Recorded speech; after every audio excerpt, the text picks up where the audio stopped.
I owned an Airbnb house for several years.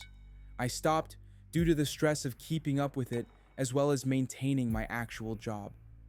The benefits of using Airbnb instead of renting the place out like you normally would is that you would have the chance to make a lot more money if your house gets booked a lot. Being in a relatively high traffic area for vacations, Airbnb was a great option for us. My wife and I were excited in the beginning, but it got more demanding as more people booked the house. We needed to keep everything on schedule and hire cleaning services after the first customers left and before the next ones came, as well as be sure to respond to their messages and emails in a timely manner. But things were going well for a couple of years before we had what we thought was a young couple staying at the house. Just like every other time, when they arrived, I texted them the unlock code for the door. I almost never actually see the customers. After they let me know that they were inside and everything was good, I sat back and relaxed for the rest of my day off. I should also mention that I almost never even talk to the customers more than just a couple of texts. Usually they text me when they get there and when they leave, and sometimes an occasional question about the house, but that's usually it. But as 9 o'clock came around and I was just about to get ready for bed, I got a text from the young man staying at the house. It was short, saying he was going to call me in a minute, and then a minute later, he called. I already had a bad feeling when I saw the text, but what he said still surprised me.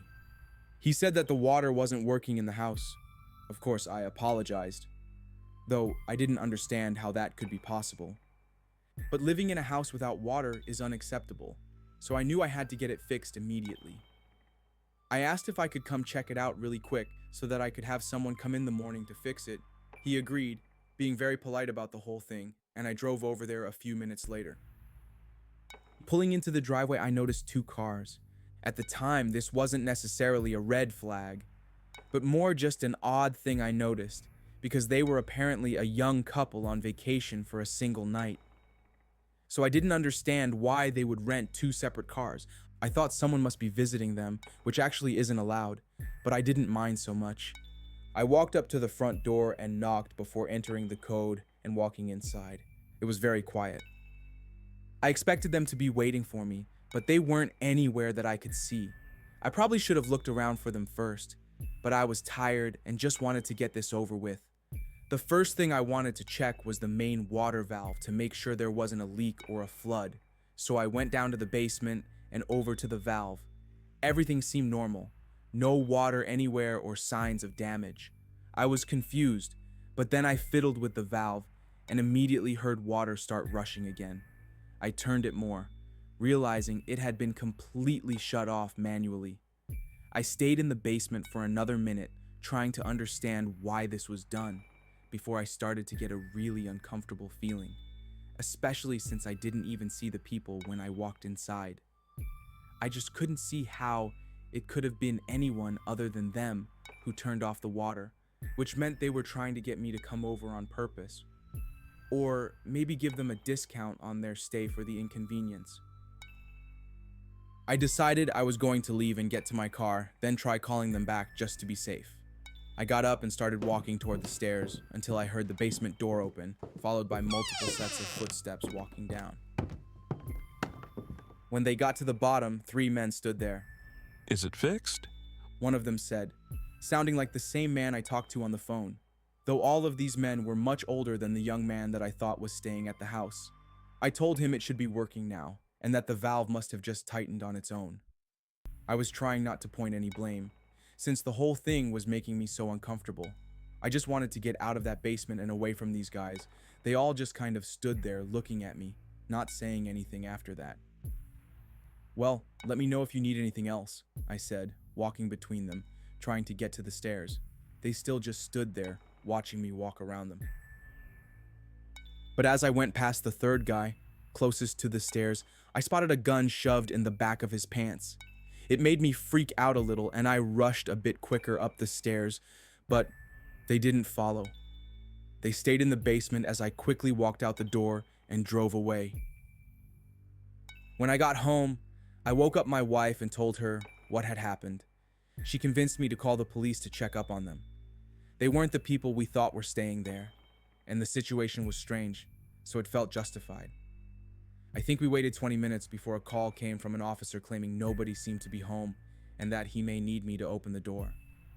I gave him the code instead, and he called back another 20 minutes later saying that there were no signs of anyone still being there.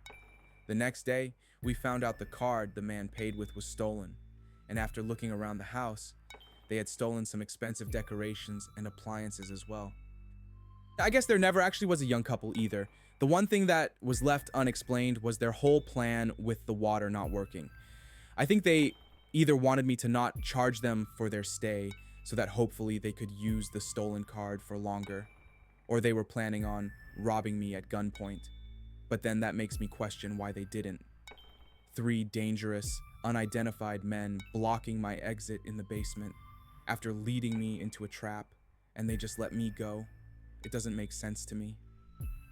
But after that, I never went to the house while customers were home, and a few months later, we stopped using Airbnb and just put the house up for rent.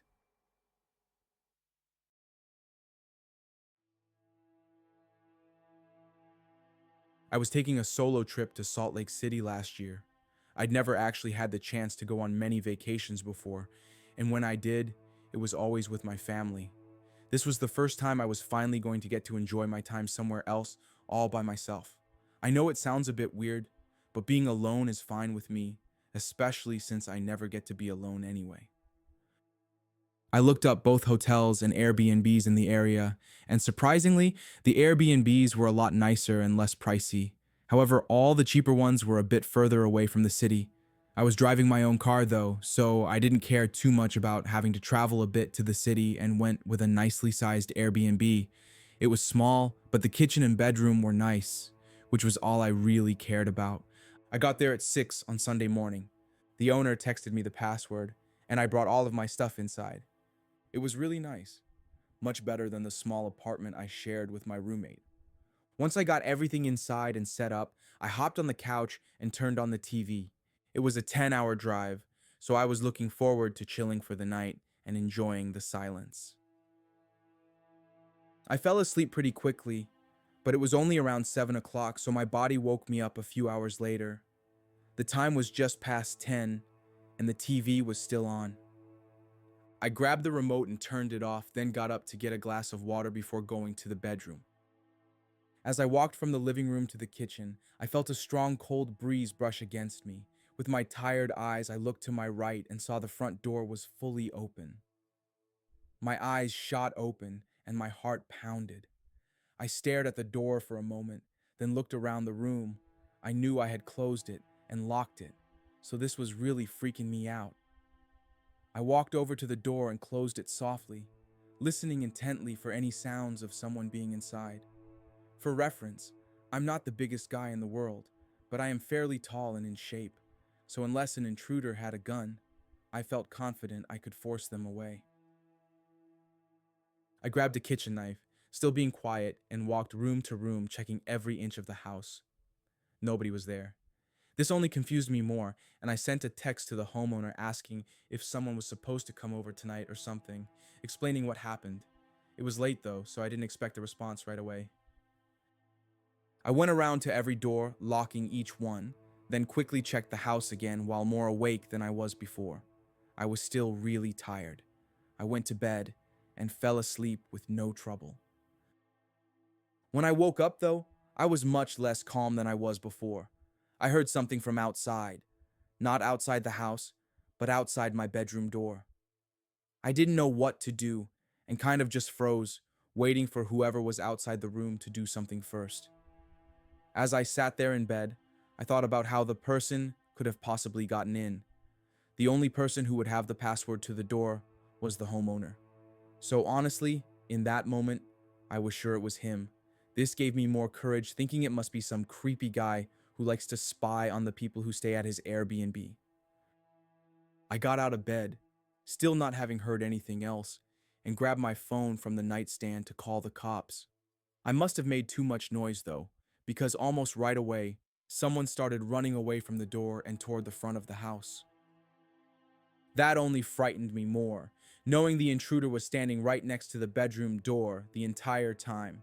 I dialed 911, but during the time it took for the cops to arrive, nothing else happened.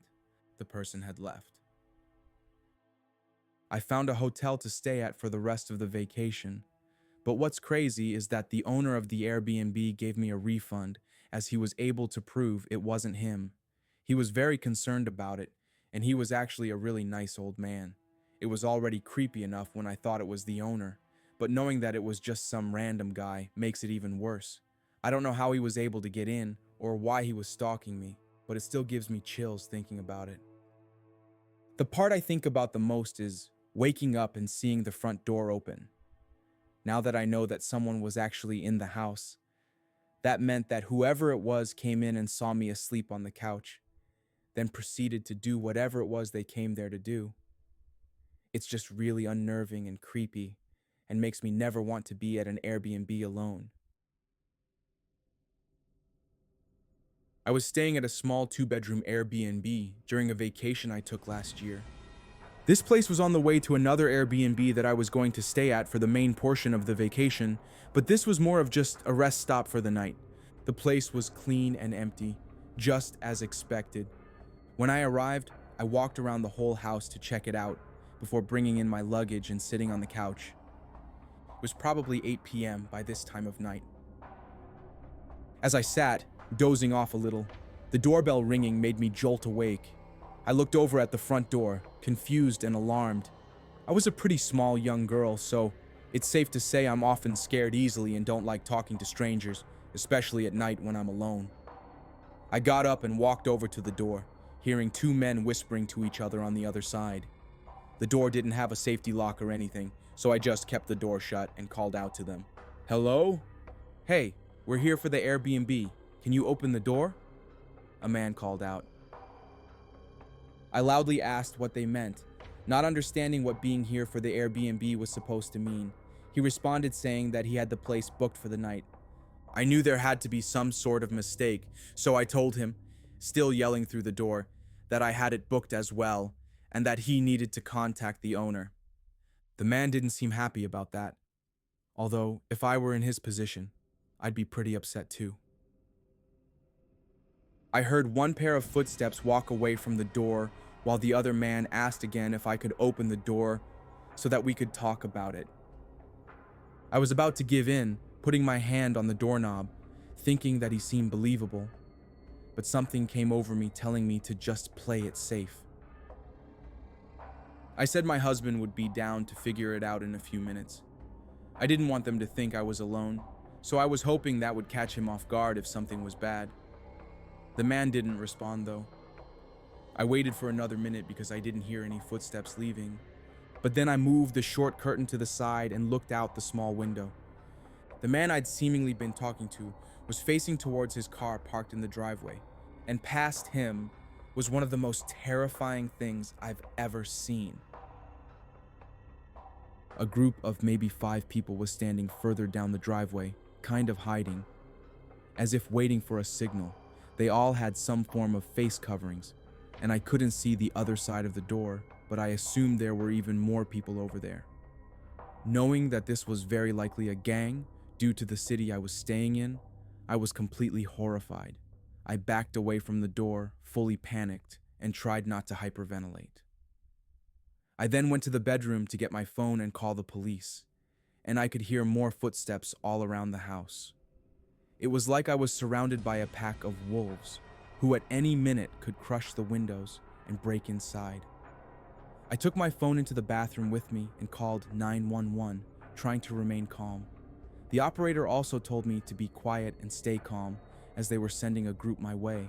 It would be there in just a few minutes. I stayed on the line, still hearing footsteps walking around outside the place, until the horrible sound of wood bending and then snapping came from the front door. I was crying profusely now, trying to muffle my mouth with my hand. I listened as a whole group of people ran inside, opening doors and cabinets, before one approached the bathroom door and tried the handle. "Here," he yelled, then walked away. The group continued looting the house before sirens were heard in the distance, and they began to scatter out of the place. They had all left by the time the police got inside. All of my luggage was gone, and my car had its window shattered and was looted as well. One of the officers sat with me to discuss some details, and he informed me that they've been having problems with large groups or gangs breaking into homes recently. They don't think the main goal is to hurt the residents at all, but rather to just rob them of everything. So that's likely why they left me alone in the bathroom knowing I wasn't a threat.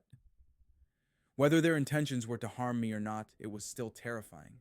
I know it likely had little to do with me staying at the Airbnb that night, but it has still made me really anxious every single time I stay at an Airbnb now.